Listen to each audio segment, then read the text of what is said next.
Hey guys, Carl here, Cultivate with Carl, and we're sitting in the shade because it is 90 degrees and breezy as all get out here in South Mississippi, Zone 9A. And today we're going to talk about what happened to the potato crop. And the potatoes, though I had a lot of fun growing them, and as you saw in the last video, we had a lot of fun harvesting them.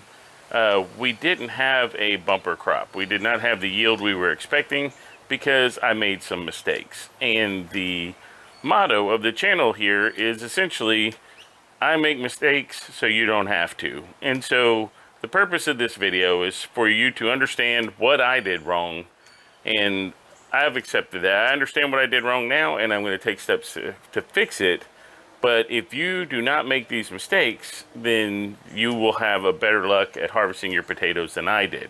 Because really, with the number of starts that I had, I should have had a lot more potatoes in the end. Now, in the end, I did get a lot of the Yukon Golds, the Kennebecks, and the Nordic Reds out of the potato bags. And some of the Nordic Reds and the Kennebecks did survive in the giant rot fest that was the raised bed experiment. So, but I've talked to some people and I know what I did wrong. So what we're going to do right now, we're going to give you 5 things I did wrong that led to the ruining of my potato crop. Okay, number 1. The first thing I did wrong was in February, I ordered my potatoes.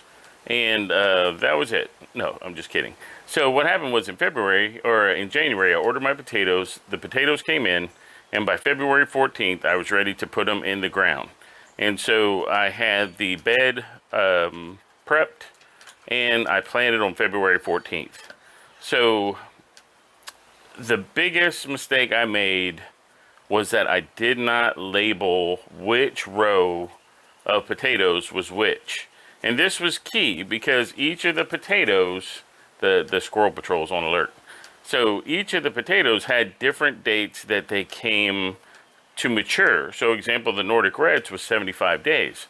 So really, if I knew which row the Nordic Reds were, I would have been able to start poking and prodding around and get them out of the ground when they were due, instead of trying to leave them and pull them all at one time. And so I believe the Nordic Reds were 75 days, the Kennebecks were 85 days, and the Yukons were 95 days. Or the Yukons and Kennebecks may be swapped. So whatever the point was, it didn't really matter because in the grow bags, I knew I had put the same type of each potato in the grow bags, but I did not label the ones that were in the garden. So that's going to be kind of a reoccurring theme for this year, is label your stuff. And when I say label your stuff, I don't mean just put the name of the product on it, but I would also put the number of days to maturity and the date that you put them in the ground. And if you don't have it charted in your house, that will help you when you look at it. Like I have the carrots. Actually, I did that with the carrots. And I know the carrots are past their due dates, but they're only about this big. So anyway, number 1, label your product. I did not. So when it came time to harvest, I basically let some stuff stay in the bed too long and it rotted. Okay, number 2, I planted everything too close together. Basically, I overloaded that bed, and my thought process was, well, if I use like a square foot gardening methodology, that I could really cram that bed full and it would be okay. And combined with the not labeling, once everything got growing and you couldn't tell which was what, right? And then it was all competing for space, it was all competing for light, and that led to me believing that I would have to water it harder than I really had to.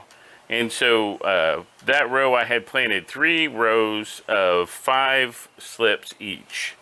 So, and then I added in an extra row. And each of the rows, one was a Kennebec, one was a Nordic Red, and one was the Yukon Gold. And then the 3rd row, or the 4th row, was kind of a little bit of each.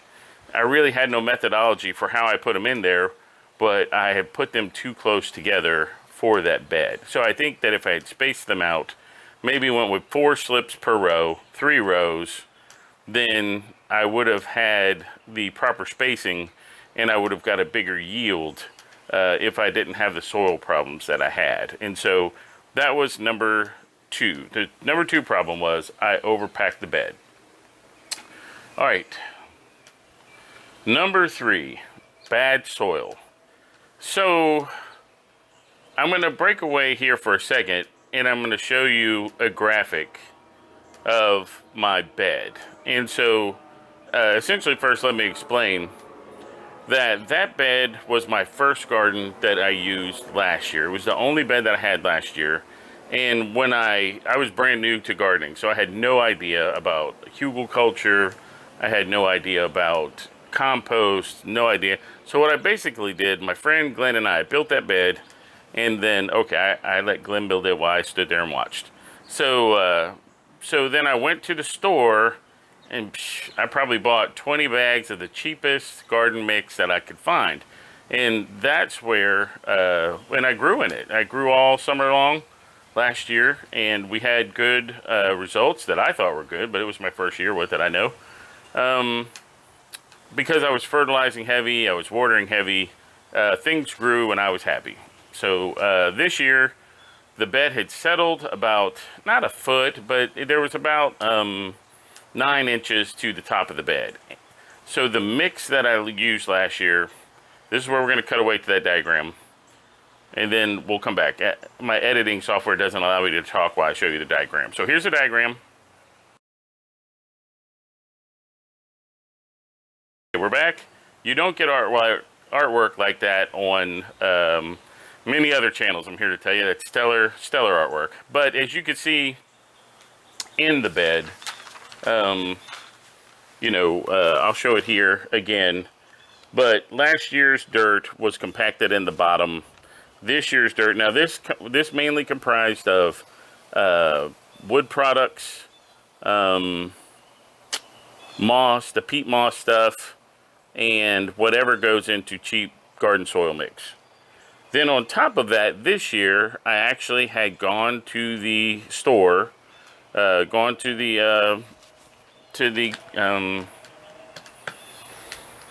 old stinks. I went to the nursery and I got peat, I got perlite, and I actually got some soil mix that comprised heavily of sand and other stuff, but it wasn't as much wood products. And it was supposed to be good to grow in, but it was light and loamy. So when I added the perlite and the moss to it, the peat moss, I filled up the top of the bed. So essentially what happened was that when I water the top, when I would water the top, the water would filter through this year's soil because it was light and it was didn't hold a lot of water, and it would hit the last year's soil, and because the last year's soil was full of wood product, and it was basically a giant sponge, and it held on to the water a lot. So when I was gauging should I water the bed or not by going over there and sticking my finger into the top 2 inches of soil, that soil was dry, right? And so it was telling me, hey, I need you to water me because I don't have enough water. Well, I did not know that the water was traveling halfway through the bed or 9 inches down, and it was sitting there in that wood was absorbing it and making a moist environment. And this is where the main fault was. This is my main problem, because when I planted the potato starts, I dug down through the first layer of dirt to that second layer of dirt, and basically I put the potatoes right there on top of that second layer of dirt, filled it back in. So everything sprouted, and then that allowed the rot to set in. So basically the soil was stratified, and I called somebody at the the Mississippi State University Extension Institute, and we had a discussion about my product, about my performance in this year's bed. And he was like, well, what did you do to your soil? And I told him that story I just told you, and he says, okay, there's your problem. He said, your soil stratified, it wasn't blended together, so you didn't get the drainage at the same rate that caused the water to pool, and then you got basically rotten potatoes because the potatoes were wet. And so that was a problem. I had to decide, was this blight or was it just potato rot? And if you remember back in the earlier videos, we did have blight on the leaves, but I hit them really early as soon as the blight showed with some stuff to cure blight, which was essentially hydrogen peroxide, I think, HO3, yeah, whatever it was. And so I sprayed the leaves, and it ended the blight on the leaves really quick. And the blight never went down the stalks because I checked, and so it wasn't a matter of blight getting in the potatoes. There were other potatoes in the bed that didn't have blight or rot, but those potatoes were in the top part of the soil where it was well draining. And so there you go. The main thing that I failed on this year was I did not have proper soil conditions for the potatoes to grow. I did not have that problem in the grow bags because all of the grow bags were made with out of the bag soil mix. You know, like I think this year I relied heavily on Miracle Grow, no sponsorship or anything intended, but I filled those bags up, put 3 potato slits in each one, and then on average I got, you know, maybe 10 potatoes out of each, which I thought was pretty good, and they sure tasted great. So I was pretty happy. So soil being the main problem. Now, because of the soil, that led to problem number 4. Problem number 4 was improper watering. So, you know, it wasn't bad enough that I had soil that was retaining water. If I knew that, I wouldn't have watered as much as I did. But what happens here in Mississippi, we go from winter to summer like overnight, and it gets hot. So, for example, the beds out there right now are baking because it's 90 degrees, and it is May the, I think the 19th. So, 19th or 20th. And the beds right now, it's the middle of the day, the beds are baking, and I'll have to water again tonight or first thing in the morning. And I watered yesterday. So I'm almost to the point now where I'm going to have to water daily. Well, here I am, dumping water into the top of the bed. The water's going through the soil, hitting that second layer. It's sitting there, and my potatoes are rotting, and I didn't know it. And the reason why I didn't know it is mistake number 5, because I didn't check the status of my potatoes. So unlike a tomato plant, you know, the fruit is above the ground on a tomato plant, and you can see it. So you don't have to dig it out. On a tomato or on a potato plant, you can actually go and pull the soil back and check the status of your potatoes, and then if they're not ready, you just cover them back up. And I should have been doing that all along. We were actually brushing back the surface of the dirt, and there would be mostly Nordic Reds right on the top, and we would pluck them out and we would eat them. And that was cool, good to go. So I figured that the bed was going to be loaded down with potatoes. And those potatoes were just thriving because they were in the dry zone, right? So the if I had checked, if I had dug deeper than 2 inches to check the soil moisture, then early, maybe a month ago, I would have figured out that some of these potatoes are ready to go. I would have probably got some Nordic Golds, or not Nordic Golds, I keep saying Nordic Golds, Yukon Golds. I would have probably got some Yukon Golds out of the mix because almost all of the Yukon Golds rotted away. There was only 2 in the pot that we sorted when we dug them out of the ground. And then, you know, the Nordics were just a little bit more hardy, and they were also in part of the bed that the water didn't settle as much because they were toward the outside. You know, they were toward the outside drained better than the center of the bed. So there you go. And I think that was it. So number 1, let's review. I did not label the potatoes. Number 2, I planted them too close together. Number 3, it was bad soil combo. That was my fault. It was inexperience dealing with the soil. I should have seen it coming, especially with as much YouTube as I watched about soil. That leads to number 4, improper watering. And number 4, you know, was only because number 5, I didn't check the progress of the potatoes frequently enough. And that's how you end up with rotten potatoes. So I'm looking over my notes here. I think that's it. Let's go on a field trip, and then we'll come back and we'll close out, because I'll show you some pictures of the rotted potatoes. But first, let me take you over to Glenn's and you're going to see the difference between proper soil and improper soil. So let's cut away. All right, guys, this is Glenn. This is Glenn's garden. How we doing? All right, he cut this sucker out of the wilderness and has been building the soil for how many years now? About 5. And this, like I said, when I started, this was sand and clay, and that's it.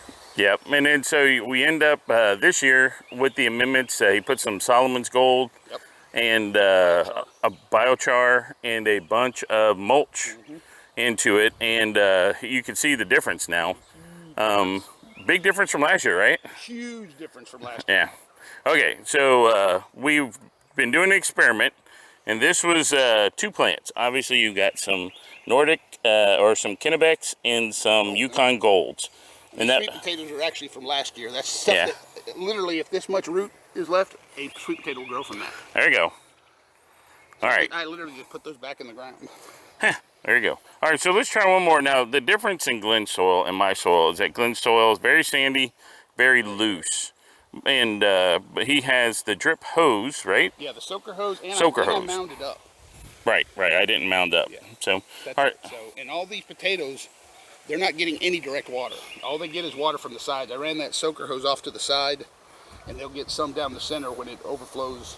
But that's it. I don't do any direct watering on them. How many times a week do you water these? Now, because of the heat, I'm down to once every other day.